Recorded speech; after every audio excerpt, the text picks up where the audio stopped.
Assalamualaikum warahmatullahi wabarakatuh. Waalaikumsalam.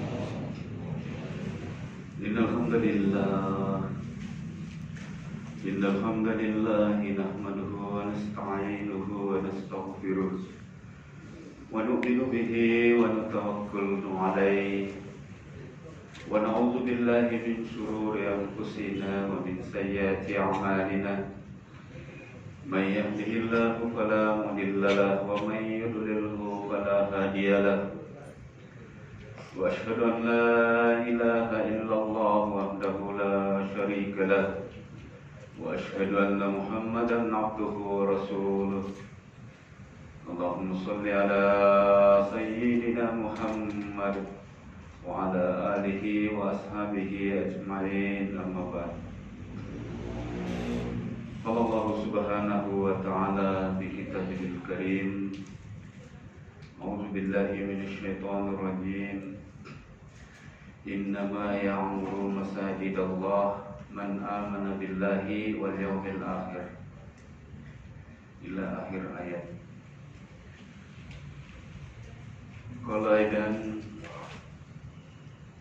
qul hasihi sabili ad'u ila Allah ala basiratin ana wa man ittaba'ani wa subhanallahi wa ma ana minal musyrikin. Wakala Nabi sallallahu alaihi wasallam, iza asamat ummatid dunya nuzi'at minha haibatul Islam, wa iza tarakatil amra bil ma'ruf wan nahyi 'anil munkar hurimat barakatil wahyi, wa iza tasabat ummati saqatat min 'ainillah. Kama kala Nabi sallallahu alaihi wasallam. Sadaqallahul adzim wa sadaqa rasulil karim. Alhamdulillah, Bapak-bapak, ibu-ibu jamaah maghrib yang sama-sama dirahmati Allah Subhanahu wa taala. Bersyukurlah kita kepada Allah Subhanahu wa taala, sebab dengan kasih sayang Allah, taufik hidayah daripada Allah Subhanahu wa taala, kita telah melaksanakan salah satu kewajiban kita sebagai hamba Allah, yaitu melaksanakan perintah Allah salat maghrib sebagaimana yang dicontohkan oleh baginda Nabi sallallahu alaihi wasallam dengan berjamaah. Dan juga senantiasa kita mengirimkan salam dan selawat kepada junjungan Nabiullah Muhammad sallallahu alaihi wasallam. Sebab daripada usaha Rasulullah sallallahu alaihi wasallam yang begitu maksimal, sampai-sampai semua telah beliau korbankan, kehormatan beliau, harta beliau, seluruhnya telah dia korbankan semata-mata menginginkan bagaimana supaya hidayah agama ini sampai di setiap hati-hati manusia sampai yaumul qiyamah. Karena begitu risaunya beliau, karena begitu pikirnya beliau sallallahu alaihi wasallam, maka walaupun kita tahu dalam sejarah disampaikan ulama-ulama kita, umur beliau begitu pendek, tapi masya Allah dengan asbab risau, pengorbanan kerja yang sungguh-sungguh, maka Islam ini sampailah dalam diri kita pada hari ini, dan insya Allah agama ini akan sampai di manusia yang terakhir lahir menjelang datangnya hari kiamat. Jamaah maghrib yang dirahmati Allah Subhanahu wa taala, Allah Subhanahu wa taala menghadirkan kita di dalam kehidupan dunia ini yang begitu singkat, kurang lebih 60-70 tahun yang telah disabdakan oleh baginda Nabi SAW. Begitu singkat sekali. Tapi dengan perjalanan, dengan kehidupan yang begitu singkat, Allah mempersiapkan waktu yang singkat ini diberikan kepada kita untuk menggapai kehidupan yang selama-lamanya di akhirat kelak. Jadi usaha yang begitu singkat dalam kehidupan dunia ini untuk menggapai kehidupan akhirat yang selama-lamanya. Sehingga hadirin dimuliakan Allah Ta'ala, ulama kita katakan, karena Rasulullah SAW beserta sahabat-sahabat beliau paham bahwa kehidupan itu begitu singkat, maka dalam kehidupan mereka ini betul-betul bersungguh-sungguh atas agama. Sampai-sampai ulama kita katakan, sekiranya hari ini sahabat hidup di zaman ini dan melihat keadaan orang Islam yang begitu santai dalam beragama Islam, maka hadirin yang mulia, sahabat-sahabat ini akan menangis terus kerjanya, merisaukan ini umat. Hadirin dimuliakan Allah Subhanahu wa Ta'ala, inilah yang kita mau hadirkan dalam diri kita. Bagaimana keadaan diri kita sebagaimana keadaan sahabat, pemikiran kita sebagaimana pemikiran sahabat. Karena apa?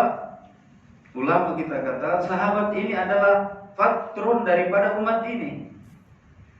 Mereka seperti kita, ada kesibukan, ada pekerjaan, ada keluarga, tanggung jawab ini, itu dan lain. Semua sahabat seperti itu. Ada yang dagang, ada yang jadi khalifah diberi kekuasaan pemerintah, ada yang berkebun. Ini hadirin yang mulia, sama seperti kita. Tapi hadirin dimuliakan Allah Subhanahu wa Ta'ala, sahabat ini adalah betul-betul dalam kehidupan dunia ini menomorsatukan namanya agama. Agama ini di atas segala-galanya. Sampai senantiasa ulama juga sering tafsir sampaikan bahwa sahabat ini dalam perkara agama dia junjung di atas kepalanya. Dalam urusan keperluan dunia dia jinjing letak di tangannya. Sehingga kalau agama terganggu maka dunianya mampu dia lepas. Dunia dalam jinjingan dia lepas dulu untuk memegang erat agama yang di atas kepala ini yang mau jatuh. Itulah sahabat. Begitu bersungguh-sungguh dalam mengamalkan agama. Karena hadir dimuliakan Allah Subhanahu wa Ta'ala, agama Allah hadirkan dalam kehidupan kita ini adalah untuk membahagiakan kita, bukan untuk menyusahkan kita. Hari ini mohon maaf, sebagian, mungkin kebanyakan orang-orang Islam pada umumnya mengatakan bahwa dengan bersungguh-sungguh atas agama maka dunia kesenangan mereka terganggu. Padahal tidak sama sekali hadirin. Maksud Allah SWT menghantar agama di dalam kehidupan manusia ini adalah tiada lain hanya untuk membahagiakan manusia itu sendiri. Dunia yang sementara dan di akhirat yang selama-lamanya.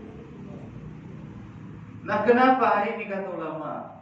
Kenapa hari ini seolah-olah dengan kita bersungguh-sungguh atas agama, maka keperluan kehidupan dunia kita ini banyak kita merasa terganggu hari ini. Ulama kita katakan karena iman kita ini yang lemah hadirin yang mulia. Persoalannya iman kita yang lemah. Maka disitulah letaknya daripada munculnya masalah. Awal daripada masalah umat ini kata ulama kita karena iman yang lemah. Berawal dari iman yang lemah. Maka inilah usaha Rasulullah SAW awal kepada sahabat, membetulkan iman-iman sahabat, menguatkan iman-iman sahabat, mengusahakan iman-iman sahabat. Ini awal datangnya Rasulullah kepada sahabat, mengusahakan iman-iman sahabat. Bagaimana supaya kalimat thayyibah la ilaha illallah ini dari lisan-lisan ini masuk betul tertancap ke dalam lubuk hati kita yang paling dalam. Itulah usaha Rasulullah kepada sahabat di awal-awal. Belum lagi turun perintah-perintah yang lain, belum lagi turun perintah sholat, belum lagi turun perintah haji, perintah zakat, perintah-perintah Allah yang lain, belum lagi ada. Yang ada adalah bagaimana mengusahakan iman. menguatkan iman. Maka dimiliki Allah Subhanahu wa taala, bagaimana kita kenal, kita dengar dalam sejarah disampaikan ulama-ulama kita, bagaimana penderitaan-penderitaan di awal-awal Islam kepada sahabat. Abu Bakar radhiyallahu anhu saja, hadirin yang mulia, tokoh masyarakat di Mekah, ketika mengucapkan 2 kalimat syahadat, maka dia dalam keadaan disiksa babak belur. Dia tokoh masyarakat. Kenapa? Sebab daripada dia disiksa karena dia mengusahakan iman dia. Setelah dia berislam mengucapkan asyhadu an la ilaha illallah wa asyhadu anna Muhammadar Rasulullah, maka langsung beliau, hadirin yang mulia, disiksa oleh orang-orang kafir Quraisy. Disiksa hanya untuk mengusahakan mempertahankan imannya. Tapi semakin disiksa hadirin yang mulia, maka iman mereka ini semakin meningkat, semakin kuat. Semakin kuat. Tambah disiksa lagi, tambah kuat. Tambah kuat lagi. Karena hadirin dimuliakan Allah Ta'ala, inilah contoh yang Rasulullah berikan kepada kita, bagaimana mengusahakan ini la ilaha illallah. Jadi bukan hanya dengan santai-santai, tapi mesti dengan sungguh-sungguh, bersusah payah. Karena ulama kita katakan, dalam menjaga perintah-perintah Allah ini memelihara iman. Hanya memelihara iman kita. Ketika kita jaga perintah Allah, kita jaga sholat, kita jaga puasa kita, datangnya puasa bulan suci Ramadan, puasa-puasa sunnah, maka ini hanya membentengi iman. Tapi untuk mendatangkan kekuatan iman, menaikkan kekuatan iman, menambah kekuatan iman, harus dengan penuh mujahadah, dengan penuh kesungguhan, sebagaimana yang telah dibuat oleh sahabat-sahabat Rasulullah SAW. Tidak ada satupun sahabat di awal-awal mereka masuk ke dalam Islam ini yang tidak lepas daripada penderitaan. Tidak ada. Hadirin dimuliakan Allah SWT, Abu Dzar Al-Ghifari, Bilal radhiyallahu anhu, semua hadirin yang mulia, semua dalam keadaan menerima penderitaan di awal-awal mereka masuk ke dalam Islam. Maka ulama kita katakan, usaha kita awal hari ini adalah bagaimana iman kita ini, mengusahakan iman, meningkatkan iman. Sampai ulama kita katakan, mengusahakan meningkatkan iman ini adalah fardu ain dalam setiap diri orang Islam, hadirin. Fardu ain dalam diri kita. Sebab apa hadirin yang mulia, berkurangnya iman kita ini akan jadi masalah besar di hadapan Allah Ta'ala. Kalau berkurang dalam amal, sholat kita berkurang, kehusuannya kurang, zakat kita tidak sesuai nisabnya, apalagi zakat harta misalnya, dan lain sebagainya, haji kita belum lagi sempurna, maka ini ada maaf daripada Allah Ta'ala. Tapi kalau dalam cacat dalam iman ini, maka tidak ada maaf daripada Allah Ta'ala. Kita akan berada di neraka selama-lamanya. Makanya di dalam Al-Quran ini ancaman Allah Ta'ala, bagaimana supaya di hati kita ini tidak ada sedikit pun di hati kita ini terisi kebesaran makhluk. Tidak ada satu titik di hati kita ini terisi kebesaran benda, kebesaran pangkat, kebesaran jabatan, kebesaran harta, kebesaran kendaraan, kebesaran rumah. Semua kebesaran ini hanya berada di luar hati kita.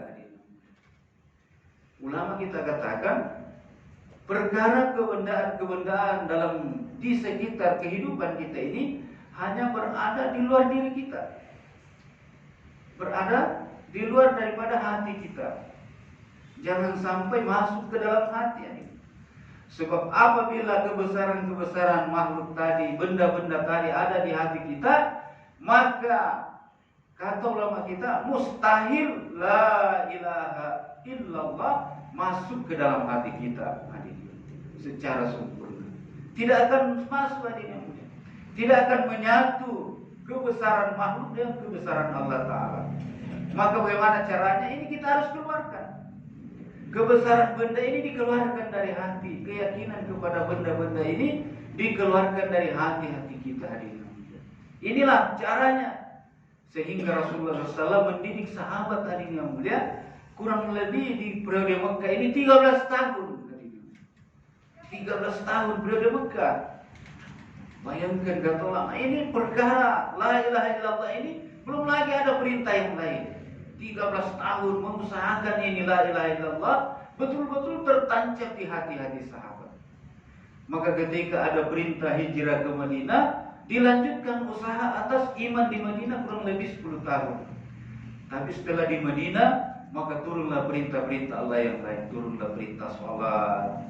Maka hadirin yang mulia ulama kita katakan, begitu sahabat telah mengusahakan kurang lebih 13 tahun di Mekah, iman-iman mereka ditambah 2 tahun kurang lebih di Madinah, turunlah perintah sholat di Madinah, maka Masya Allah sahabat ini gembira sekali menerima perintah sholat. Bukan jadi beban, bukan lagi jadi beban, bukan lagi jadi masalah. Seperti pada umumnya hari ini mohon maaf di kalangan orang Islam, sholat jadi masalah, sholat jadi beban. Ketika sibuk di kantor, masuk waktu sholat, merasa terganggu di pekerjaannya. Ketika lagi sibuk di kampus, mengajar, suasana mahasiswa, masuk waktu sholat, merasa terganggu pelajaran, terganggu aktivitas belajar mengajar. Lagi sibuk di pasar, transaksi jual beli, masuk waktu sholat, merasa terganggu.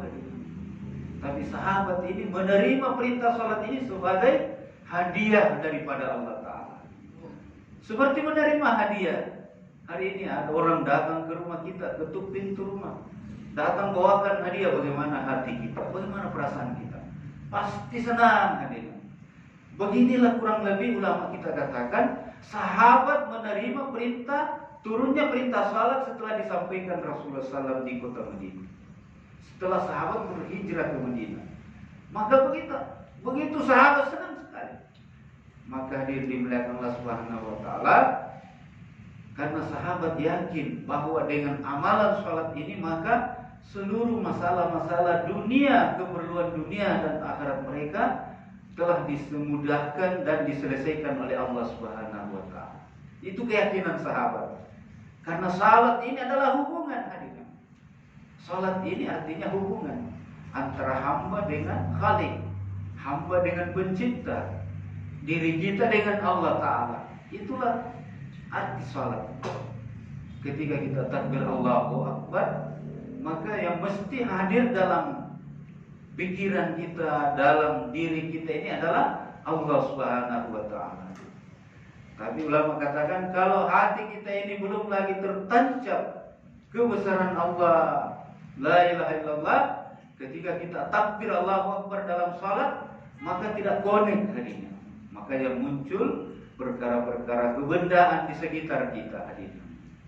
Tidak heran karena kita salat, perkara-perkara yang tidak kita ingat muncul dalam salat. Karena apa? Setan datang bawa ingatkan kita, terganggu kita dalam salat kita. Maka dimuliakan Allah SWT, sehingga salat ini belum lagi mampu menyelesaikan masalah kita. Nah, ulama kita katakan, apa kita tidak ada usaha, terus lagi usaha. Berusaha perbaiki salat kita hadirin. Jangan kita berhenti berusaha perbaiki salat sampai betul-betul datangnya salat yang mampu menyelesaikan masalah kita, sebagaimana salat yang dibuat oleh sahabat. Dengan salat mereka mampu jalan di atas air, dengan salat mereka mampu membelah gunung, dengan salat mereka, Masya Allah, perkara-perkara kebendaan hadir di sekitar sahabat. Masalah-masalah kehidupan, perkara kehidupan dunia selesai lewat salat. Itulah salatnya sahabat. Maka inilah kita latihan. Kita latih terus. Kita latih hadirin yang mulia. Setiap kita ada masalah, kita belajar lari kepada salat. Jangan kita lari kepada makhluk. Wasta'inu bis-sabri was-salat. Jadikanlah salat dan sabar sebagai penyelesaian, penolong bagi kita, sebagai penyelesaian masalah kita. Kita belajar, walaupun satu kali kita buat belum lagi selesai masalah kita, ulangi lagi, terus datang masalah, ulangi lagi, seperti itu hadirin yang mulia. Sehingga kita ada usaha. Sehingga ulama katakan sampai suatu masa betul-betul dengan salat 2 rakaat, maka masalah yang kita hadapi ini diselesaikan oleh Allah Subhanahu wa taala. Dengan caranya Allah. Dengan caranya Allah sendiri. Kita tidak tahu apa caranya Allah, dengan caranya Allah. Tapi kita sudah belajar hadirin.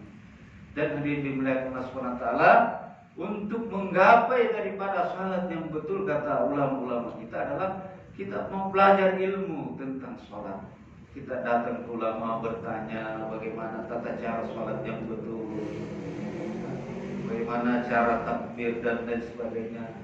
Karena ulama katakan di dalam perkara sholat mulai dari takbir sampai salam ini kurang lebih ada 200 permasalahan. 200 permasalahan. Maka kita datang kepada ulama.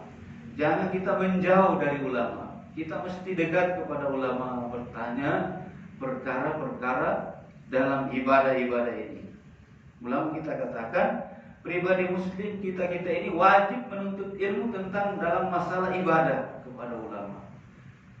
Ibadah yang berkaitan pada saat yang kita mau buat pada saat itu, mesti kita bertanya. Kita mau berdagang, datang ke ulama. Bagaimana cara dagang yang sesuai yang diperintahkan Allah, sesuai sunnah Nabi. Semuanya kita mesti datang kepada ulama. Dan hadirin yang mulia, kita juga tak lupa dalam kehidupan kita ini banyak ingat kepada Allah Ta'ala. Jangan sampai kita lalai setiap hari zikir kepada Allah Ta'ala. Buat waktu-waktu khusus untuk zikir kepada Allah Ta'ala. Tasbih kepada Allah Ta'ala, bertasbih, baca Quran, tilawat Al-Quran. Kalau ulama-ulama kita katakan, jangan sampai dalam satu hari minimal 10 ayat kita baca dalam satu hari, satu malam. Kalau kita mampu sampai 100 ayat, kita baca Al-Quran. Al-Quran ini Allah datangkan sebagai pedoman. Terus kita tidak buka-buka lagi, bagaimana hadirin? Padahal ini pedoman kita. Maka kita jangan sampai lalai. Zikir kita di waktu pagi Allah siapkan, memang ada perintah. Waktu pagi petang kita jaga zikir-zikir, tasbih-tasbih kita kepada Allah. Atau ada amalan-amalan zikir yang telah diajarkan oleh guru-guru kita, itu kita amalkan hadirin. Kemudian kita jaga hubungan baik kepada saudara-saudara Islam kita. Hubungan antara bapak dengan anak, hubungan antara bapak dengan istri, istri dengan bapak, antara tetangga satu dengan tetangga yang lain. Kita perbaiki semua. Muamalah kita, muasyarah kita, dan akhlak-akhlak kita. Karena inilah kesempurnaan agama. Dan bagaimana supaya dalam amal-amal kita ini kita hadirkan ikhlas. Tidak ada amal yang diterima kecuali dengan ikhlas. Amal kita buat walaupun sedikit tapi ikhlas kepada Allah Ta'ala, maka ini Allah akan besarkan nilainya jadi besar. Sampai dikatakan, sampaikan ulama-ulama kita, sampai sebesar emas, bernilai emas sebesar gunung Uhud tadi. Dibesarkan oleh Allah Ta'ala. Kemudian hadirin dimuliakan Allah Ta'ala, seluruh sahabat ini menjadikan pengorbanan atas agama ini, menjadikan agama ini sebagai tanggung jawab mereka. Mereka telah paham bahwa Rasulullah SAW ini adalah khataman nabiyyin, la nabiyya ba'da. Rasulullah ini adalah nabi yang terakhir. Tidak akan ada lagi nabi selepas baginda Nabi SAW. Dan hadirin yang mulia, tanggung jawab beliau ini sampai datangnya hari kiamat. Maka siapakah yang menjadi penerus, pelanjut daripada tanggung jawab beliau ini adalah kita umat Rasulullah sallallahu alaihi wasallam. Qul hazihi sabili ad'u ila Allah ala basiratin ana wa man ittaba'ani wa subhanallahi wa ma ana minal musyrikin. Dalam surah Yusuf jelas sekali Allah perintah kepada Muhammad, sampaikan kepada umatku, wahai Muhammad, bahwa inilah jalanku. Apa jalan Nabi? Ad'u ila Allah. mengajak manusia ini untuk taat kepada Allah Subhanahu wa taala. Di atas hujjah, basirah atau ulama kita, di atas keterangan Quran dan hadis. Ana kata Nabi, tugasku wa manittaba'ani, dan tugas para pengikutku. Siapa pengikut Nabi? Seluruh umatnya Rasulullah SAW yang telah mengucapkan 2 kalimat syahadat. Seluruh pengikutnya Rasulullah SAW bertanggung jawab melanjutkan daripada tugas dan tanggung jawab Rasulullah menyampaikan ini agama. Apapun profesi kita ini, kita polisi, kita pedagang, kita pejabat, kita rakyat biasa, kita orang kaya diberi amanah harta, kita orang biasa-biasa kehidupan, semua laki perempuan, semua amanah ini di atas pundak-pundak kita. Tanggung jawab melanjutkan daripada usahanya Rasulullah. Karena ini tanggung jawab beliau sampai hari kiamat.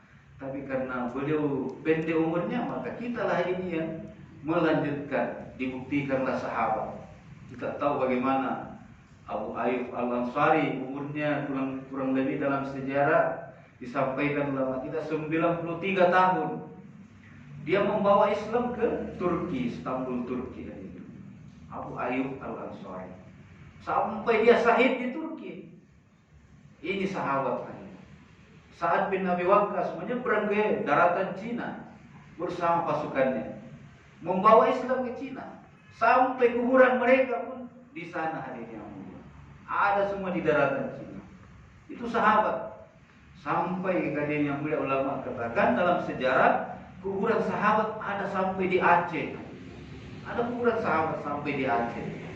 Maknanya sahabat ini ketika ulama kita sampaikan, ketika haji wada, haji perpisahan yang dibuat oleh Rasulullah SAW bersama sahabat, haji terakhir pada waktu itu, maka Rasulullah SAW menyampaikan kepada sahabat bahwa agama ini apakah telah aku sampaikan kepada kalian, kurang lebih kata ulama kita seperti itu.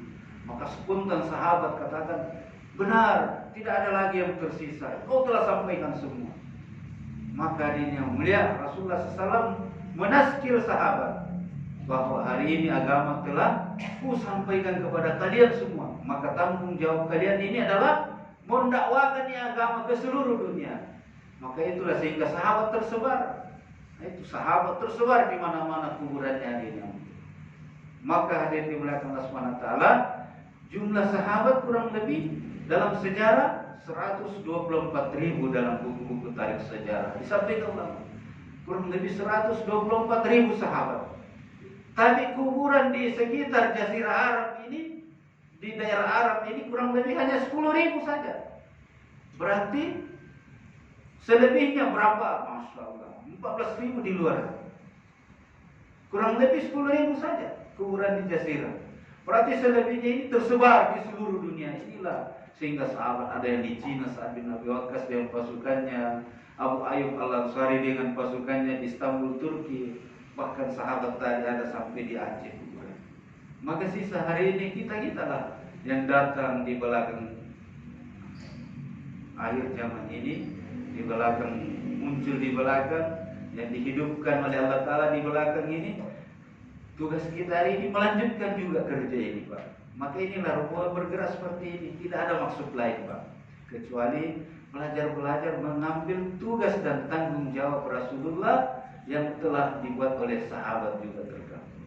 Itu sehingga ada rombongan bergerak dari luar negeri datang ke Indonesia, kita yang dari Indonesia ke luar negeri, sesuai dengan kemampuan biaya-biaya kita masing-masing. Kita mau belajar berkorban untuk agama dengan biaya kita sendiri, bukan biaya minta dari organisasi mana-mana, bukan dari mana-mana, tapi dengan kantung kita keluarkan dari kantung kita sendiri. Yang mampu jauh sampai ke Amerika, silakan ke Amerika, ke Eropa, ke Australia, bertebaran di seluruh dunia ini. Maka itulah hadirin dimuliakan Allah Subhanahu wa taala. Alhamdulillah, kami pun di masjid Bapak-bapak ini hari ketiga belajar. Tidak ada maksud lain, hanya belajar untuk mengambil tugas dan tanggung jawab atas agama. Tidak ada maksud lain kecuali itu hadirin yang mulia. Dan yang paling penting adalah untuk islah diri, memperbaiki diri. Kami juga mengajak orang tua kami di sini, saudara-saudara kami di sini. Mari sama-sama kita belajar memperjuangkan agama sebagai tanggung jawab kita yang diberikan kemuliaan oleh Allah Ta'ala kepada kita. Ini agama ini kemuliaan. Tugas agama ini tugas yang mulia. Suatu kemuliaan diberikan oleh Allah Ta'ala lewat Rasulullah SAW sebagai khataman nabiyyin. Maka untuk itulah insyaAllah kita sangat senang kalau orang-orang tua kita sini mungkin pekan berikut atau bulan depan kita sama-sama juga keluar, kita bergabung ya, mungkin daerah-daerah, cari tempat-tempat yang sejuk, mungkin di daerah-daerah Malino, kita ke Malino ya bagus lagi karena banyak masjid di sana juga. 1, 2, 3 hari kita di sana. Insyaallah kita yang rombongan ini Pak Prof siap menemani kita semua dan yang lainnya juga siap menemani Bapak-bapak kalau dari masjid kita ini kita berangkat ke Malino insyaallah. Kita siap semua insyaallah. Kurang lebih mohon dimaafkan, yang benar daripada Allah Ta'ala. Kalau ada kebenaran mutlak daripada Allah Ta'ala, kekurangan mutlak daripada diri pribadi saya yang keterbatasan ilmu yang saya miliki. Dan itu sempurnanya majelis. Marilah kita tutup dari ibarat majelis. Subhanallah wa bihamdi, subhanakallah wa bihamdika, asyhadu an la ilaha illa anta wa nastaghfiruka wa natubu ilaik. Assalamualaikum warahmatullahi wabarakatuh.